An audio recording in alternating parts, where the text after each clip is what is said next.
ఆయన చేసినటువంటి first cinema ఉప్పెన. పేరుకి తగ్గట్టుగానే బాక్స్ ఆఫీస్లో అది పెద్ద ఉప్పెనే క్రియేట్ చేసింది. సెకండ్ ఫిల్మే పెద్ది.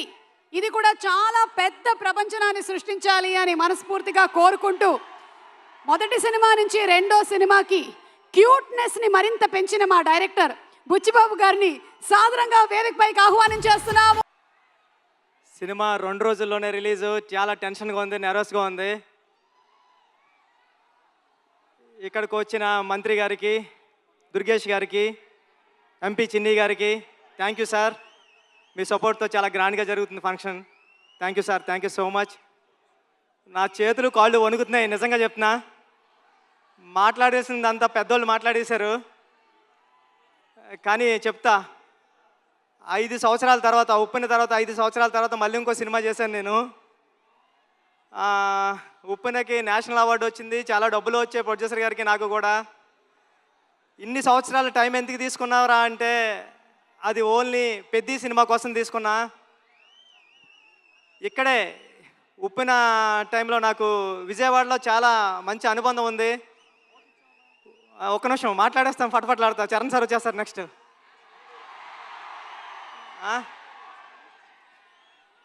ఉప్పెన నేను ఇక్కడే నాగార్జున యూనివర్సిటీ దగ్గర సైకిల్ తొక్కుంటా రాసుకున్నాను స్టోరీ.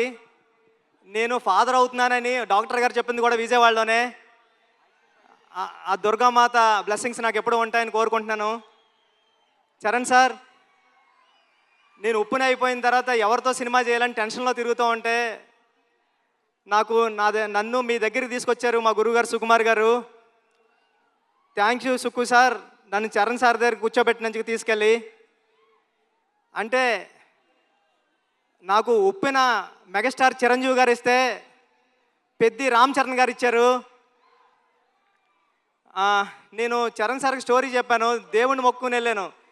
ఒక్క కరెక్షన్ కూడా చెప్పకుండా, స్వామి దత్తాత్రేయ స్వామి ఇది ఓకే చేస్తే నీకు రుణపడిపోతానని. చరణ్ సార్ ఒక్క కరెక్షన్ కూడా చెప్పలేదు.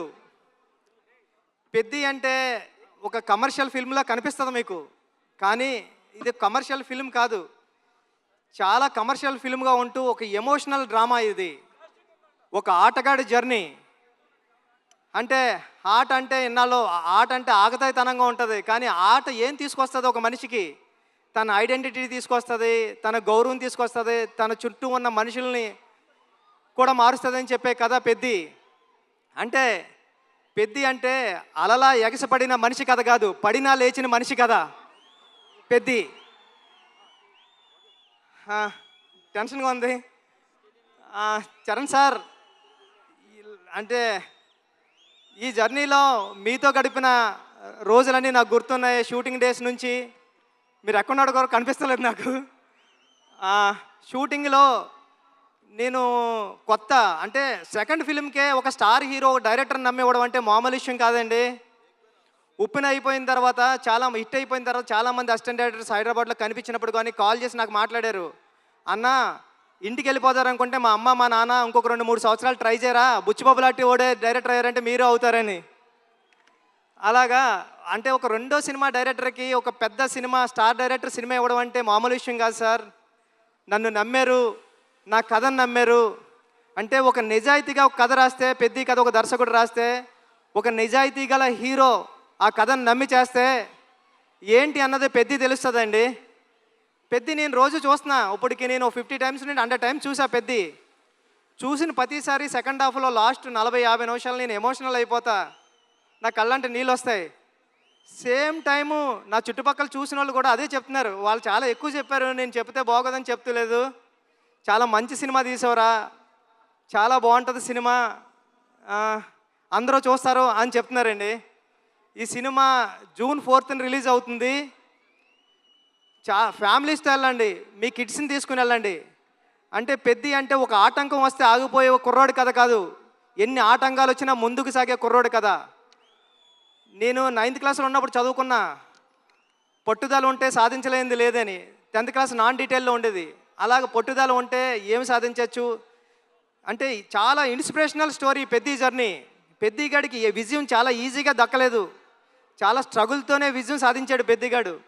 కానీ ఆ సాధించిన విజయం ఎలా ఉంటుంది అన్నది రేపు పెద్ద థియేటర్లో చూద్దరు. కానీ థ్యాంక్ యూ చరణ్ సార్, నన్ను నమ్మినందుకు, నాకు ఈ సినిమా ఇచ్చినందుకు మిమ్మల్ని లైఫ్లో ఎప్పటికీ మర్చిపోను.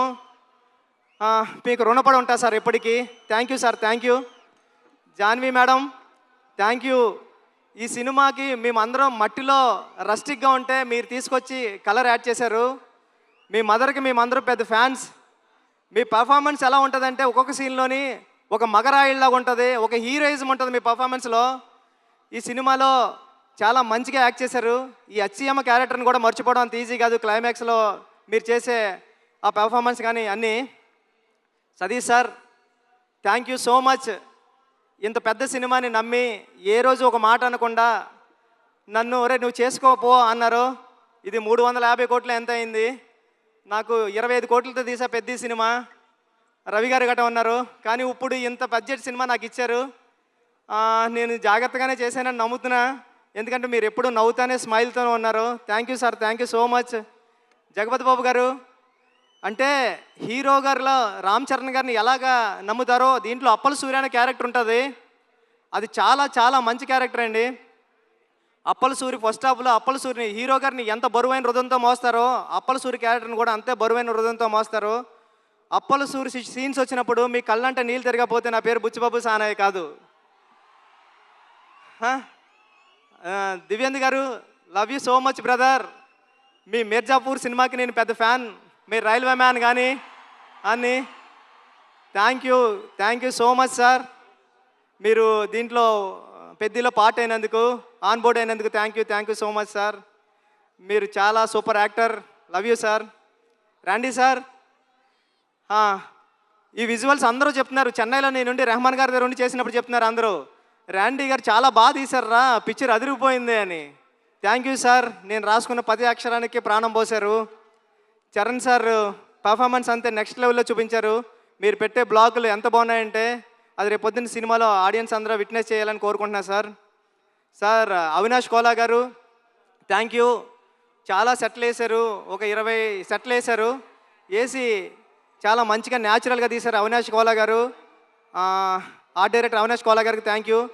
ఏకాంబరం గారు, కాస్ట్యూమ్ డిజైనర్ ఏకాంబరం గారికి చాలా న్యాచురల్గా తీసుకొచ్చారు, ఆయనకి thank you. AR Rahman sir, మీ చికిరి రై రై రారా హలో హలో అన్ని పాటలు హిట్. బ్యాక్గ్రౌండ్ స్కోర్ మీరు కొట్టినప్పుడు చాలా స్టైలిష్గా చాలా మాస్గా ఉంది. Love you sir.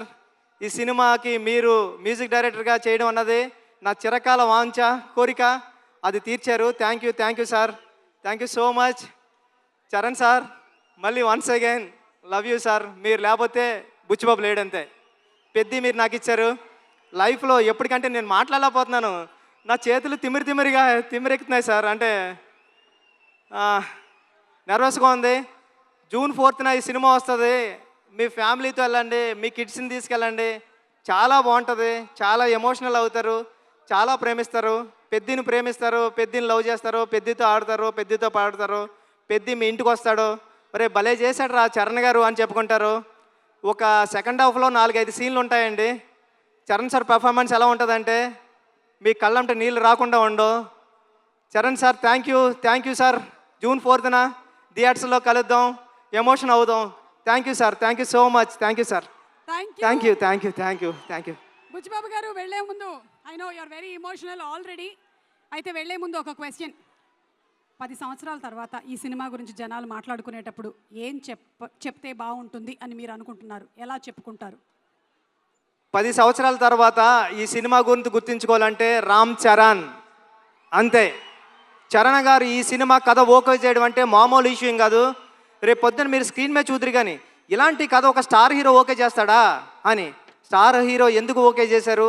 ఒక కథను నమ్మితే ఆయన కూడా ఒక కథ నమ్మి మీ అందరికీ ఒక మంచి కథ, మన రూటెడ్ కథ, మన విజయనగరంలో జరిగిన ఒక కుర్రోడి కథ చూపించడానికి వస్తున్నామండి. Thank you sir. Thank you madam. Thank you Suma గారు. Thank you so much. మీరు చాలా బ్యూటిఫుల్గా ఉన్నారు. Thank you sir. Thank you. లాస్ట్లో మాకు కూడా ఒక బిస్కెట్ వేసినందుకు. Okay, so once again